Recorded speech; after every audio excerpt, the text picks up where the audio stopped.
Augusto, bienvenido a la Cato Tertulias. Es un placer tenerte acá. Ahora en otra, vamos a decir, en otra dinámica o en otro rol. Bueno, entonces esta vez te vamos a entrevistar. Entonces queríamos primero que te presentes a la audiencia, a nuestra comunidad universitaria, quién eres y dale, el micrófono es tuyo. Bueno, pues yo el agradecido por tener esta oportunidad de compartir un poquito de lo que he estado aprendiendo con los invitados que hemos tenido y compartir mi experiencia académica justamente acá, hablando de estos temas económicos. Bueno, yo soy Augusto Terrazas Canedo, soy economista de profesión, titulado de la Universidad Mayor de San Simón, el año 2012-13 aproximadamente. He empezado lo que es mi carrera como economista en la misma universidad, siendo docente ahí ya de materias como microeconomía, estadística y economía de empresas, ¿no? También me desarrollé un poco en el área de lo que es la investigación, ya a inicios de mi carrera en la San Simón, en el Instituto de Estudios Sociales Económicos, desarrollando un proyecto de investigación relacionado a la deuda pública, ¿no? Y también trabajando en el CEPLAC como auxiliar de investigación. Ese fue mi inicio básicamente en el área de la economía como tal. Yo estudio economía porque me gustaba siempre la política. Y algo que combina, ¿no?, la política con un poco del ámbito empresarial y también con lo que es el análisis económico, era la carrera de economía. Entonces creo que esa fue una primera motivante, porque a veces yo cuando era más pequeño me gustaba mucho escuchar estos debates que había en España. No sé si has visto alguna vez esos debates en España de presidente, de diputados, ¿no?, donde hablaban tanto estos términos de Producto Interno Bruto, exportaciones, y a mí me llamaba mucho la atención. Y cuando yo alguna vez le preguntaba a algún familiar quién es él, escuchaba mucho el término son economistas. Entonces de ahí viene un poco mi afición, mi gusto por la economía, pensando de que la economía tiene también obviamente un impacto en la política de un país. Que bueno, es obvio que va a tener, ¿no?, si nos dedicamos a esa área, porque también puede ser muy empresarial. Entonces, después de eso yo empiezo un poco mi carrera como docente en universidades privadas sobre todo. Me dedico también a lo que es el idioma inglés. Y bueno, me voy a Estados Unidos a lo que es estudiar la maestría y también el idioma inglés. Estudio lo que es inglés académico en la Universidad de New Mexico. Después de graduarme ahí en inglés académico, paso a la universidad, a la Florida International University, a hacer justamente una maestría en negocios internacionales, el Master of International Business. Yo sentía que la economía a veces era bien difícil de entender en cuanto a lo que veía a mi alrededor, y veía que el ámbito empresarial crecía más rápido que el ámbito económico y había más oportunidades laborales. Entonces tomo como una alternativa los negocios internacionales, que me gustó bastante esa maestría. Me gradué con honores de la FIU, una de las mejores universidades en Miami, la cuarta en Miami, la 38 a nivel de Estados Unidos en lo que es negocios internacionales, justamente por lo que se constituye Miami, ¿no? Miami es un centro de exportación e importación, es un puerto bastante grande. Entonces me gradúo con honores, como esta universidad es reconocida a nivel internacional, me da como te podría decir, un premio que es el Beta Gamma Sigma, porque me graduó con 3.88 sobre 4 en GPA. Y de ahí vuelvo a Bolivia y otra vez retomo lo que es la academia, ¿no?, porque más me he dedicado a lo que es docencia y lo que es capacitación. Y de ahí vuelvo a Bolivia y empiezo justamente como docente acá y como docente en otras universidades también.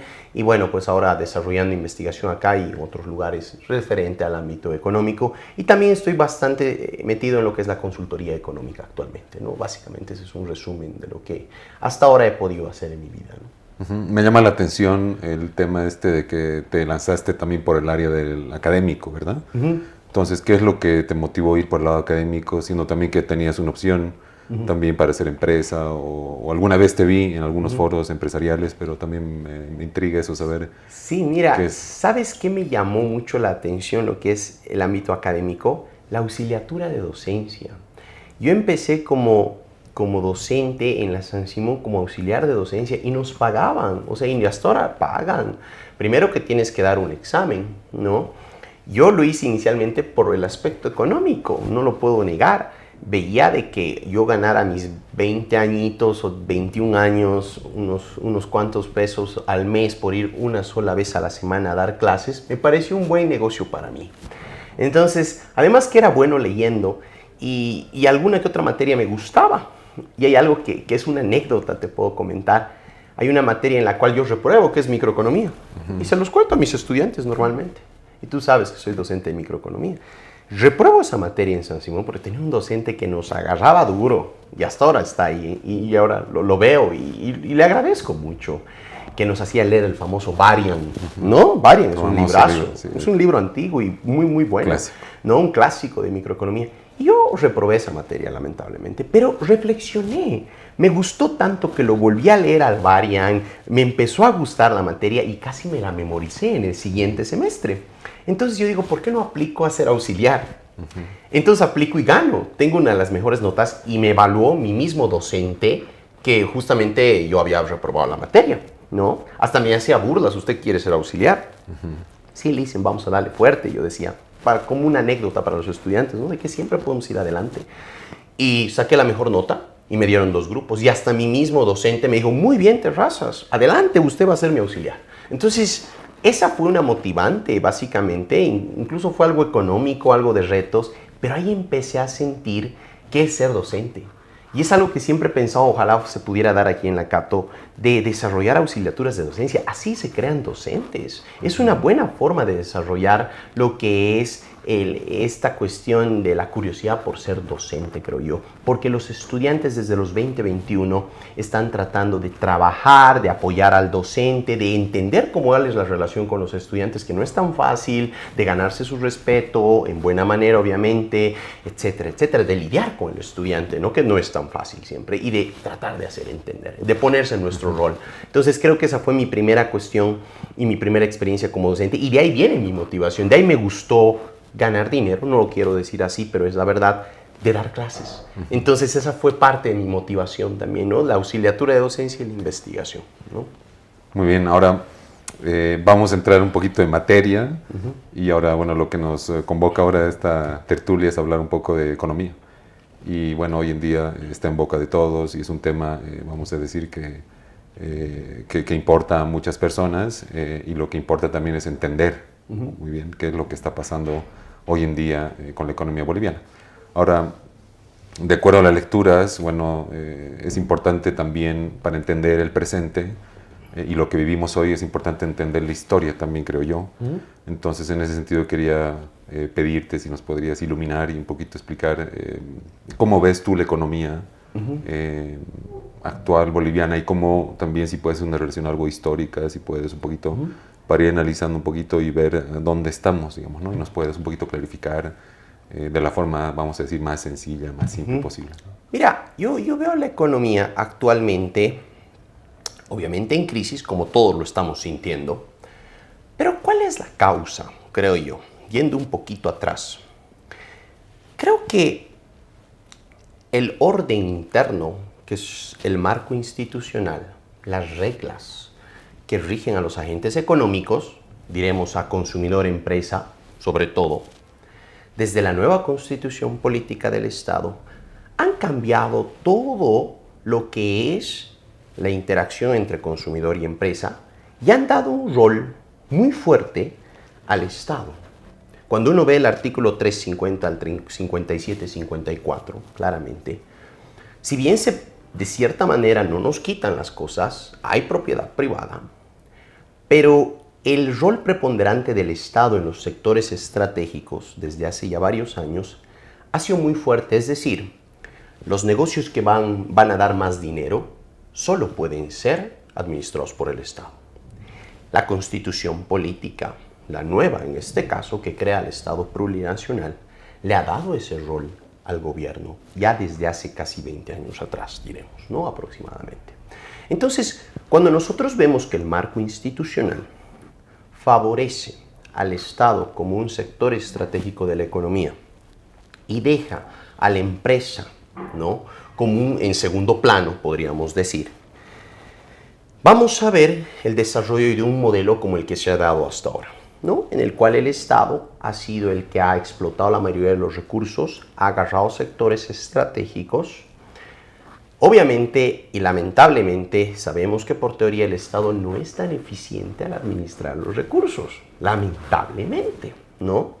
Y tiene ciertas características de corrupción también. Entonces, este proceso de casi 20 años o más, el cual obviamente está avalado por las leyes actuales, ha generado una redistribución de recursos, sí, por un lado, pero esta redistribución lamentablemente no iba a ser sostenible a largo plazo. Es decir, las redistribuciones sí pueden sacarte de la riqueza de cierta manera, ¿no? Pero lamentablemente no son sostenibles a largo plazo. Y eso se está viendo hoy. La subvención es una política de redistribución de recursos, ¿no? Todos los bonos son políticas de redistribución de recursos. Y lo peor, hacer empresas públicas también es una forma de redistribución de recursos, obviamente con un toque productivo, pero que lleva recursos a ciertas familias dándoles empleo, ¿no? Pero lamentablemente la empresa pública no ha sido eficiente, como se puede ver. El 80% actualmente de las empresas públicas no son eficientes. Esas para mí son las bases de un modelo económico, por decirlo de manera sencilla, que avalan al Estado como este eje planificador, diremos, de muchos sectores de la economía, el cual si el Estado quiebra, todos abajo vamos a quebrar, o al menos va a disminuir mucho lo que se llama la demanda agregada o la demanda conjunta, que es lo que estamos viendo actualmente. Entonces yo veo que el modelo económico desde el inicio tenía ciertas falencias basado en un marco institucional, o diremos leyes para que se entienda bien, que a los agentes económicos, lamentablemente a la empresa o al empresario y al emprendedor sobre todo, le da una carga fiscal fuerte, el Estado le quita los sectores estratégicos, el Estado les pide impuesto, ¿no? Y finalmente también el Estado usa el dinero de los excedentes, que son los impuestos, para generar ciertas subvenciones y al mismo tiempo, después, que es lo peor, el Estado genera competencia a la empresa.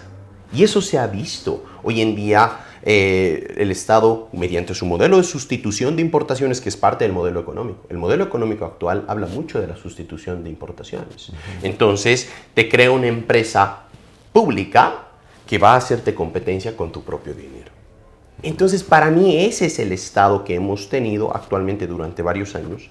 La bonanza económica se ha dado gracias a que los precios internacionales de muchas materias primas estaban altos y sobre todo a que lamentablemente el modelo económico no ha transformado algo en la economía.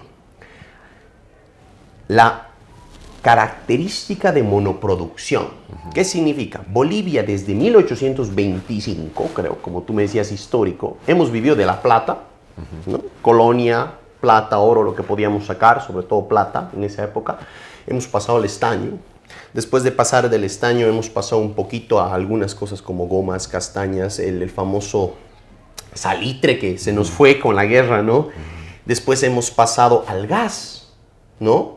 Y ahora no sabemos a dónde pasar. Pasaremos al litio, pero si te das cuenta en toda nuestra historia, Bolivia lamentablemente ha tenido mucha característica y fuerte peso de la monoproducción. Es decir, somos un país que vive de una cosa. Hemos vivido de plata, gas, ahora queremos vivir de litio como nuestra nueva salvación. No hemos podido vivir del famoso mutún, que era hierro, no se lo ha podido sacar. Y ahora dice que vivimos un poco del oro, sí, ¿no? Con algo de exportación del oro. No se ha transformado durante 20 años la matriz económica productiva. No diversificamos. Algo que les digo mucho a mis estudiantes, y con esto termino esta parte, cuando nosotros vemos todo lo que tenemos puesto, Rommel, tú y yo, ¿qué es boliviano? Mi reloj no es, creo que tu camisa tampoco, mi corbata tampoco, nuestros zapatos no son bolivianos, esto no es boliviano, esto te aseguro que no es boliviano, el letrero no es boliviano, la cámara no es boliviana. Ahí está el problema de Bolivia, ¿no? Tus lentes no son bolivianos. ¿Qué es boliviano aquí? Nada. Es impresionante que nada es boliviano. Yo creo que lo único que es boliviano en este cuarto de entrevistas es el agua, que es producida acá. Y los que hemos nacido acá. Y los que hemos nacido después, realmente nada es boliviano. Esa es la cuestión. Yo hago reflexionar hacia mis estudiantes. Cuando eso cambie, Bolivia va a cambiar. Cuando tú vas a la China, todo es chino. Si aquí todo es chino, te imaginas que en la China no sea todo chino. El auto es chino. La chamarra es china. El bolso Gucci es chino, ¿no? La polera Lacoste es china. O sea, ahí está. Tienes países que diversifican su matriz económica productiva y así cambian. El Made in America, todo era americano. Hemos llevado toda la producción a la China y ahora están con problemas justamente de aranceles, por eso, ¿no? Entonces, ahí viene la cuestión. Los países que cambian, creo que justamente diversifican en largo plazo sus matrices económicas, lo cual Bolivia en toda su historia no lo ha logrado. Yo no veo un momento histórico en el cual Bolivia haya realmente diversificado su matriz productiva y sobre todo generar sostenibilidad en el crecimiento. ¿Qué significa? Que Bolivia dependa de recursos renovables. No dependemos de exportación de renovables o de manufacturas, dependemos del gas. Ahora queremos exportar litio y no lo vamos a hacer a nivel batería, porque no es posible competir a ese nivel por la productividad de las empresas de afuera.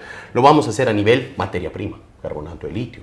Al 99.5 creo que podemos exportar de batería, no más alto, porque ya el siguiente es batería. No podemos llegar a ese nivel, que eso lo hacen laboratorios especiales. Entonces creo que ese es básicamente mi análisis de un proceso un poquito largo de lo que ha pasado con la economía desde mi punto de vista y cuáles han sido los factores, ¿no? que han determinado dónde estamos, ¿no?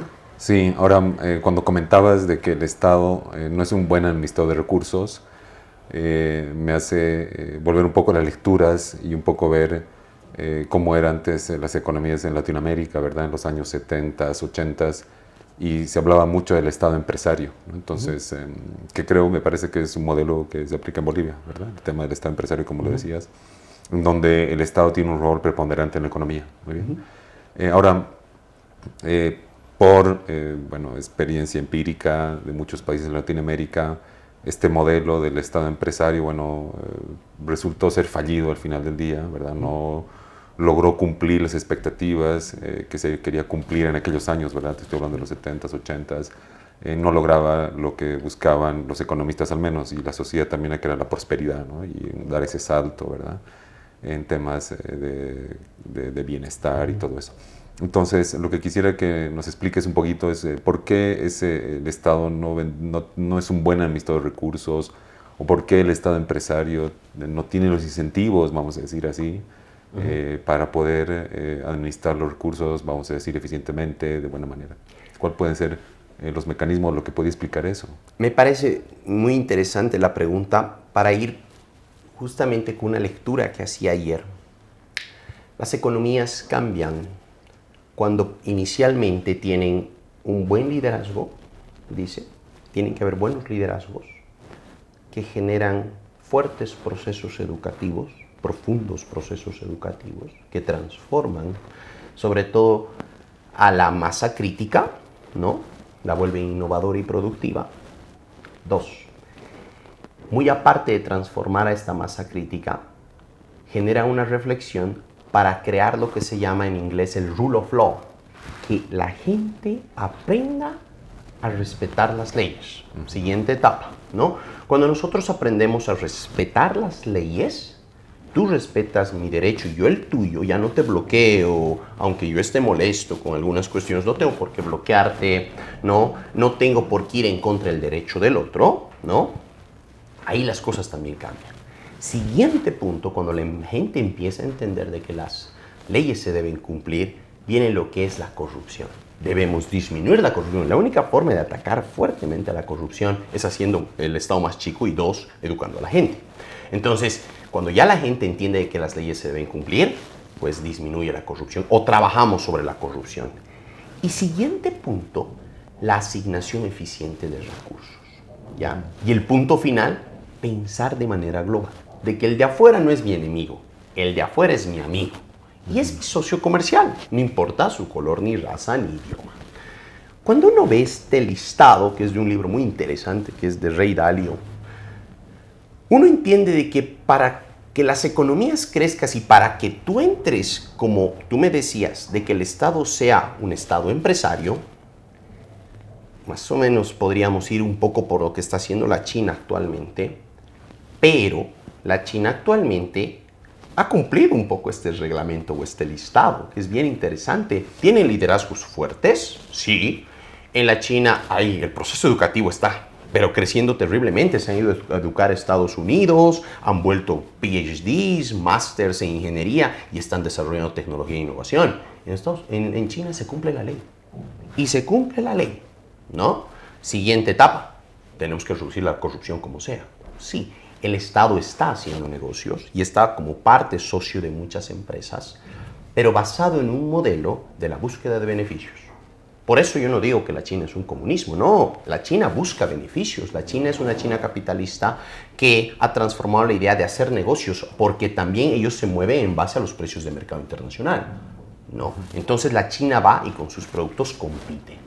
Hay esa alianza entre Estado y empresa, en la cual no hay corrupción y hay algo bien importante que creo que nos falta y les ha faltado a muchas economías en Latinoamérica.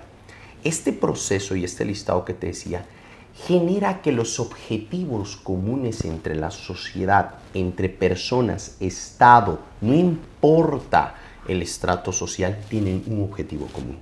Cuando tú vas a la China, hay un objetivo común: beneficio, dinero, ganancia, producción, crecimiento. Todos, pero todos, no hay problema. En Bolivia no. Cuando tú analizas Bolivia o algunas economías latinoamericanas, unos son de color rojo, otros de amarillo, por no decir otras cuestiones, unos de blanco y otros de azul. Todos tienen distintos colores y todos tienen distintas ideas. Y ninguna de esas ideas, al final de cuentas, se puede implementar en una constitución, en una economía. Entonces, cuando realmente todos, que es la segunda etapa después de la educación, que llegas a desarrollar ese carácter de cumplir las leyes y que todos tengamos el mismo objetivo común, los países cambian. Y creo que ahí sí tú podrías aplicar un poco lo que podría darse esta economía del Estado empresario, pero basado en un Estado que realmente tenga los mismos objetivos que la gente entienda los objetivos del Estado y de esta manera pueda haber esta conexión y en algunos casos sí se dé el Estado empresario, pero el Estado que intervenga como más que como un ente que va a generar eficiencia, porque el más eficiente siempre es el sector privado, porque ve los beneficios, reduce costos. El Estado a veces, como siempre tiene un financiamiento de un banco central o algo, se olvida de esa parte, se olvida un poco de la parte de lo que es eficiencia, porque siempre puede crear dinero. Entonces, cada uno con sus roles. ¿Yo qué haría en Bolivia? Por darte un ejemplo rápido. Bolivia es potencial exportador de bebidas alcohólicas, pero lo diré de buena manera, de Singani. ¿Por qué no exportamos Singani? México exporta casi 2.000 millones de dólares solo en cerveza. No hablemos de Inglaterra. En Inglaterra 5.000 millones de dólares solo en whisky. 5.000 millones de dólares. Lo que nosotros hemos exportado 6.000 millones de dólares de gas. Inglaterra y Escocia exportan eso en whisky. Bolivia ni aparece en las exportaciones de Singani, cuando el Singani tiene mucho potencial a nivel internacional.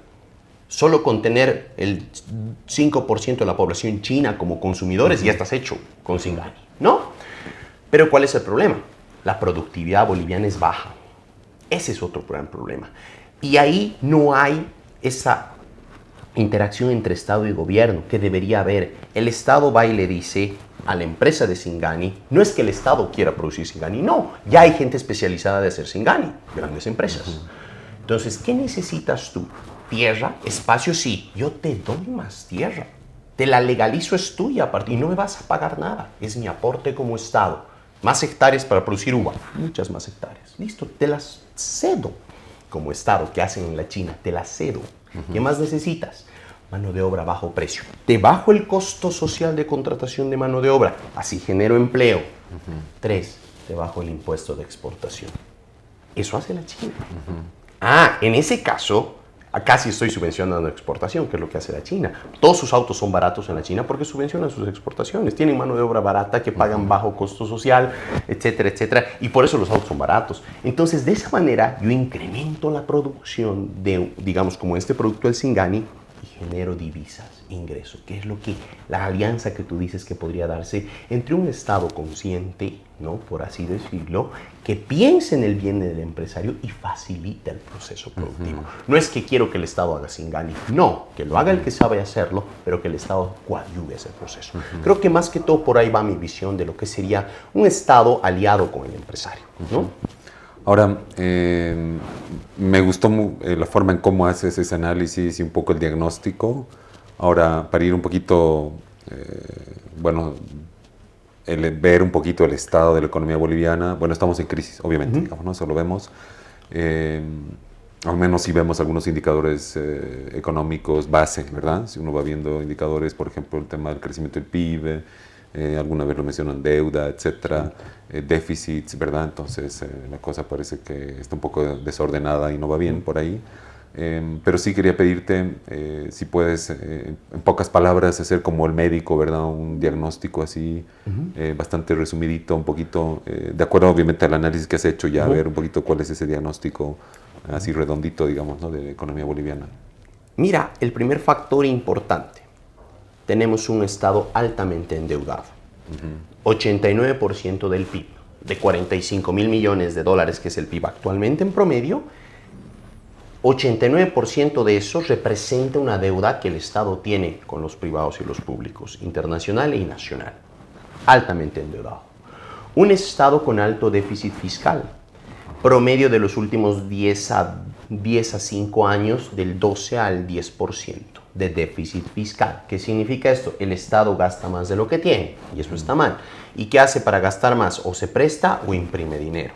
Dos opciones, no hay más. No hay formas, no hay otra forma de financiar al Estado. O te prestas o imprimes dinero.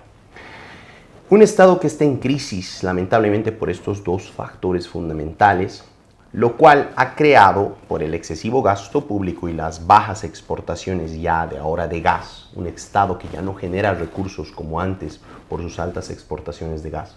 Este año llegaremos a 1.500 millones de gas, no más de lo que eran 6.000 millones. Y para gasolina necesitamos 3.000 millones de dólares para importarla, gasolina y diésel. Entonces, un Estado que ya no puede sostener una subvención que está bastante complicada, y eso nos ha generado, uno, que se devalúe el boliviano, que haya alto gasto público, gastemos todas las divisas en importaciones, sobre todo de combustibles, y ahí viene lo que se llama la devaluación del boliviano y obviamente los cambios paralelos que actualmente hay, ¿no? Entonces esto ya nos genera también después una crisis de balanza de pagos. Siguiente factor, no es decir, ya Bolivia no está pudiendo pagar sus sus importaciones debido a la falta de dólares, ¿no? Unas exportaciones debilitadas también en unos cuantos productos, lamentablemente, las cuales están siendo afectadas, sobre todo la de la soya va a ser afectada debido a que ya no tenemos o ya es difícil conseguir diésel subvencionado. Tenemos que hacer muchas colas. Se dice que actualmente los grandes empresarios están pagando por diésel a un precio más alto. Entonces eso nos genera baja competitividad a nivel internacional.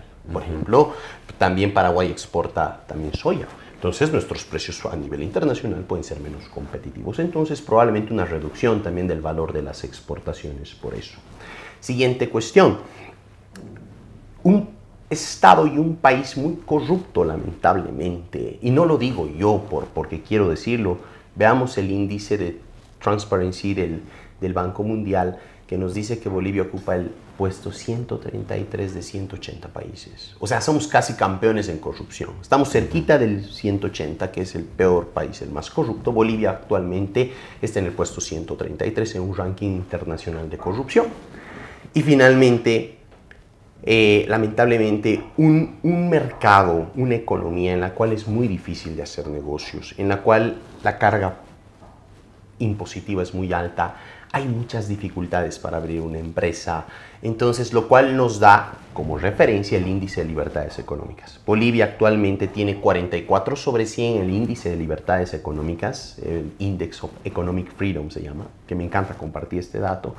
Bolivia actualmente está en el puesto 164 de 184 países, ¿no? Entonces tú dices, estoy casi a 20 de ser el peor país en libertades económicas. Sí, y esos últimos países son pues Cuba, Sudán, ya que ya son un extremo, ¿no? Pero estamos a 20 puestos de ahí.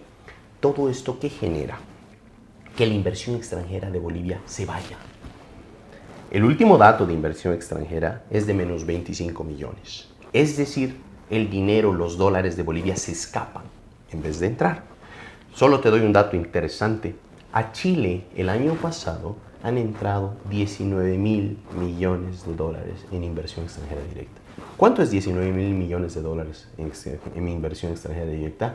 Casi la mitad del PIB boliviano. Hablando de 45.000 millones. O sea, solo con inversión extranjera directa ya tendríamos dólares que necesitamos.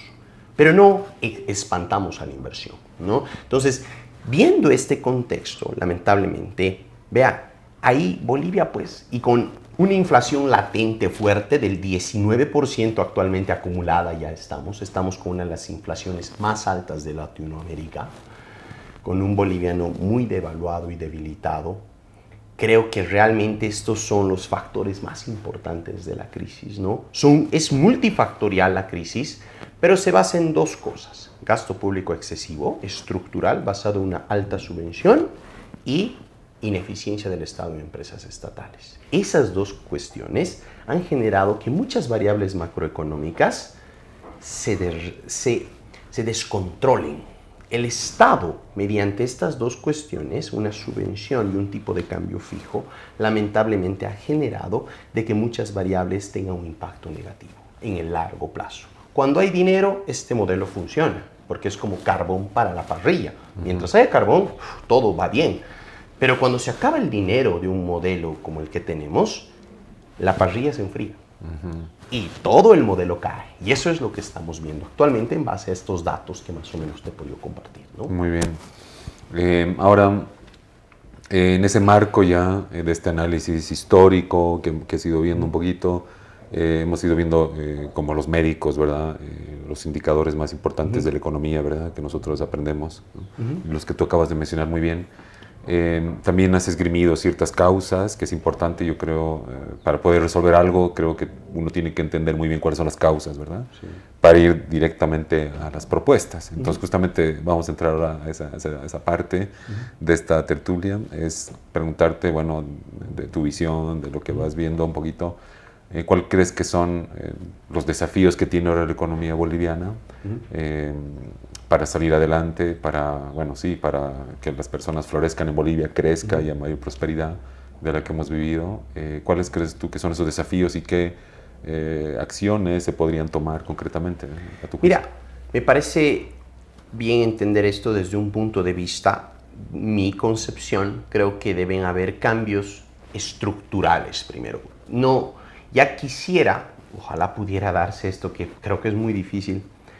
Los modelos económicos, la forma de pensar del boliviano, creo, es muy coyuntural. ¿Qué significa? Somos muy cortoplacistas, ¿no? Al boliviano le gusta salir rápido de sus desgracias, mañana, pasado, bloqueando, o no, me tienes que solucionar los dólares hoy, mañana, pasado, me tienes que aumentar el sueldo hoy, mañana, pasado, si no yo bloqueo, ¿no? Esa es la primera cuestión que tenemos que cambiar para poder crear procesos de desarrollo económico a largo plazo, como una China, Estados Unidos, Alemania y todos esos, ¿no ve? Entonces no quiero decir de que ahorita tenemos que ir a hacer algo para salir ahorita de la crisis. Sí podríamos hacer coyunturalmente algunas medidas, ¿no? Hay que refinanciar balanzas de pagos, deudas públicas grandes, ¿no? Que tenemos, hay que refinanciarlas esas, hay que ver cómo solucionar la crisis de la balanza de pagos, ver si quitamos no la subvención, ¿no? Pero más allá, creo que Bolivia ya es tiempo, ya que estamos en análisis, de cambios estructurales. Ya basta de esta idea de que ahora el litio, y voy a gastar toda la plata que tenga de litio para redistribuir. No, debemos generar cambios estructurales en nuestra economía. Para mí hay 4 pilares, creo, que pueden ayudar a generar cambios estructurales. Todos estos basados en un marco jurídico legal en el que es momento de que en Bolivia se cumplan las leyes. Paso número 1. Es momento de que haya leyes y que todos seamos iguales ante la ley. Mira, como economista me estoy yendo inicialmente a las leyes. Es que ya he entendido de que si el marco institucional no trabaja, la economía no trabaja. Porque la economía son incentivos. Entonces yo creo que el primer paso es realmente que las leyes se cumplan y hacer buenas leyes o mejorarlas. Paso 1.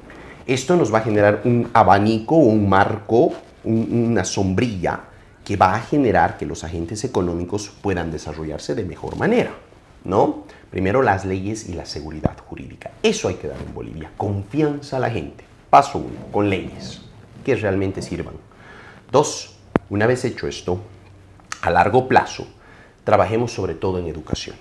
Transformemos a la educación. Ya no podemos. Tenemos uno de los niveles más bajos educativos. ¿Sabías? Es triste decirlo, pero es real. Hay que hablar de las realidades. Bolivia no participa en el examen CIPA, ¿no? Que es un examen internacional de conocimientos de los colegios en matemática y lenguaje. No participamos. No graduamos a nuestros estudiantes del colegio ni de las universidades hablando 2 idiomas. No, por apenas hello. Y nada más. Y decimos que han estudiado inglés. En Europa y en muchos países, 2 idiomas. En Europa te gradúas sabiendo alemán e inglés del colegio. Entonces ahí vienen las deficiencias educativas con altos niveles de matemática. Aquí más bien los niveles de matemática están bajando. Entonces hay que transformar el nivel educativo para que ese nivel educativo genere pues innovación y productividad. ¿Qué es la siguiente etapa? Educación fuerte, productividad. Tenemos que subir la productividad en Bolivia de quinoa, aunque sea primero desarrollando nuestras ventajas comparativas. Primero iremos a lo que sabemos hacer, que es quinoa, soya, no sé, castaña. Estamos exportando bastante bien castaña, etcétera, en renovables. Ahí subamos la producción y generamos exportación para generar mercados. Y después ya podemos ir a la siguiente etapa, diversificación. Hay que diversificar la economía. Hay que ampliar un poco más. ¿Qué podríamos hacer? No sé, por ahí a futuro hago alianzas con inversión extranjera directa con Puma. A veces suena loco. Todos los tenis que vemos de Puma y la ropa está hecha en países que son más pequeños que Bolivia. ¿Sabían? Cuando veo un tenis Puma, ¿qué dice el tenis Puma? Hecho en Camboya, hecho en... ¿no ve? Y esos países, yo he averiguado, ya habían sido economías más pequeñas que Bolivia. ¿Por qué no viene aquí Puma, que somos buenos en textiles y éramos buenos en textiles, tenemos harta mano de obra para hacer textiles y hacer zapatos? ¿Por qué no los hace acá, al menos una línea? Hacer poleras. Ahí estoy diversificando, pero con gente que sabe hacerlo, de afuera. Siguiente etapa, diversificación a gran escala. Y última etapa, que viene a ser ya cuando pueda diversificar varias áreas productivas, que es transformar la matriz económica, puedo dedicarme a exportar muchos productos con valor agregado.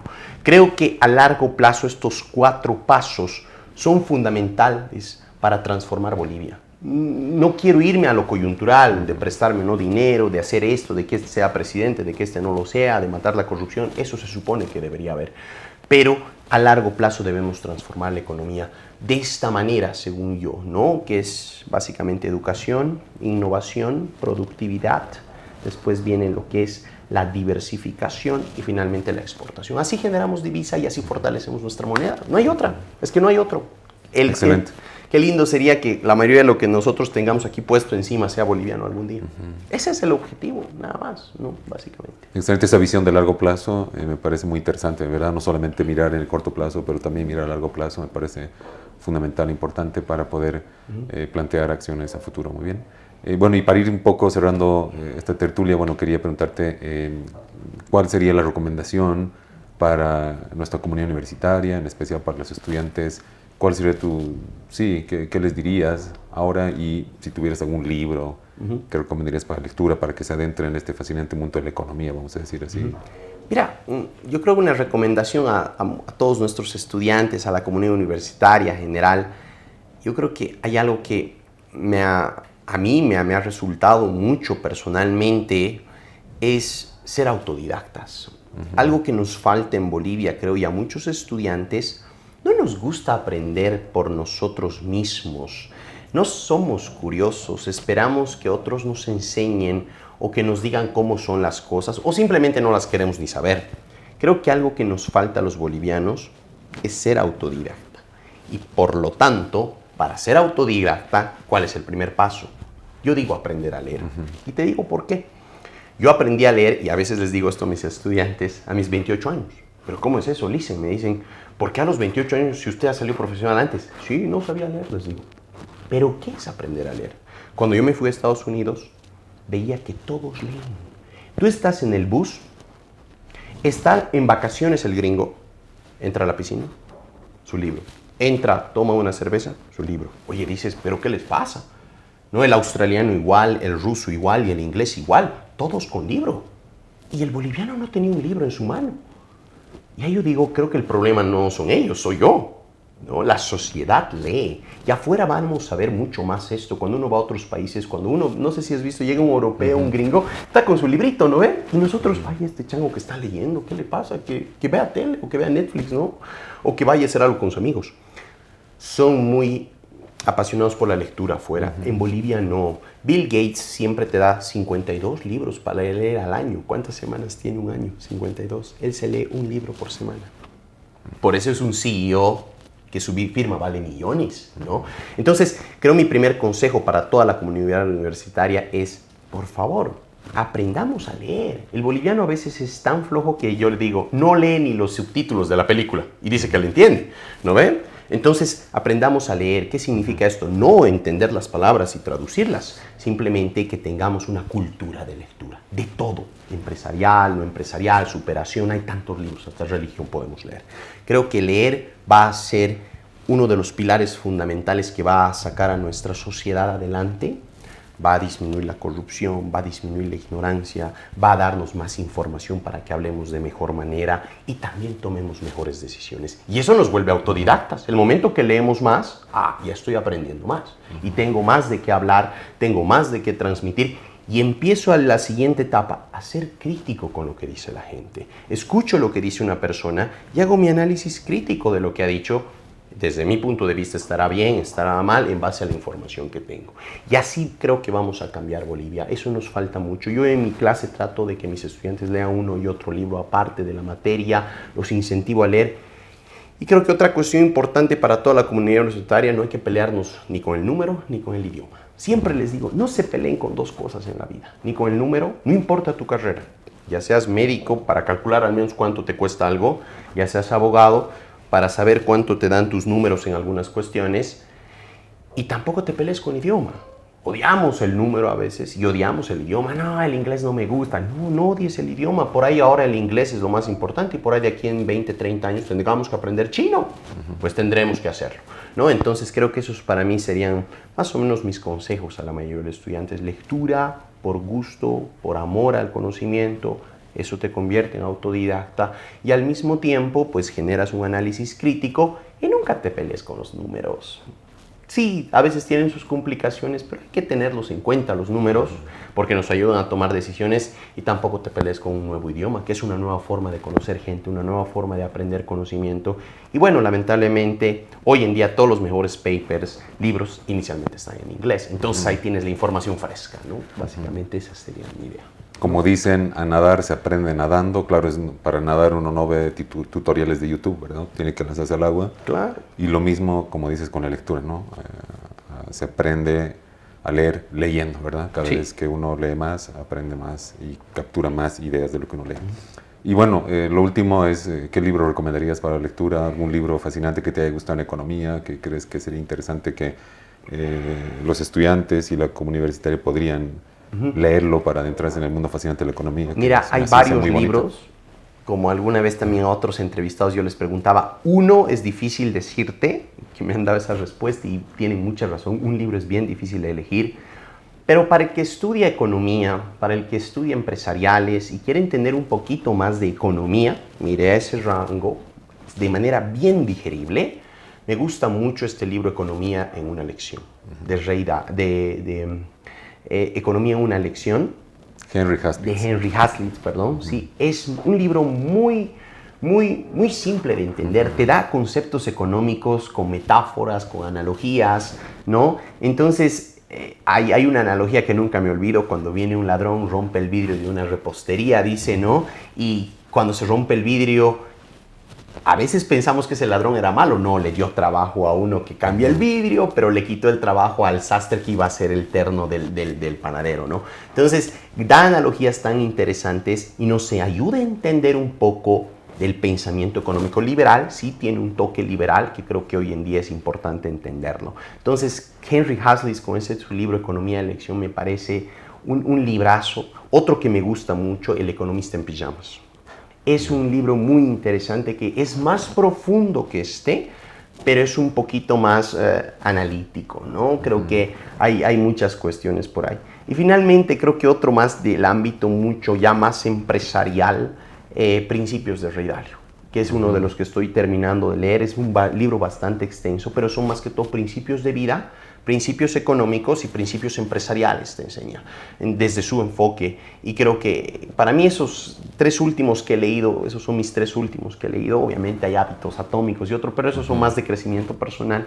Pero estos tres últimos son del área empresarial económica, que a mí me han gustado mucho estos tres, por así decirlo, ¿no? Economía en una acción, El economista en pijamas y bueno, lo que es Ray Dalio, Principios. Y Ray Dalio tiene otro más, Principios para entender el nuevo orden mundial. Eso es un librazo y tiene también en YouTube videos que explica sus libros, ¿no? Entonces creo que para mí en este momento de mi vida esos son buenos y interesantes libros, ¿no? Recomendaría otros más profundos, pero no, esos llama mucho para economía. También he estado revisando mucho lo que es acción humana, pero ese es muy profundo ya.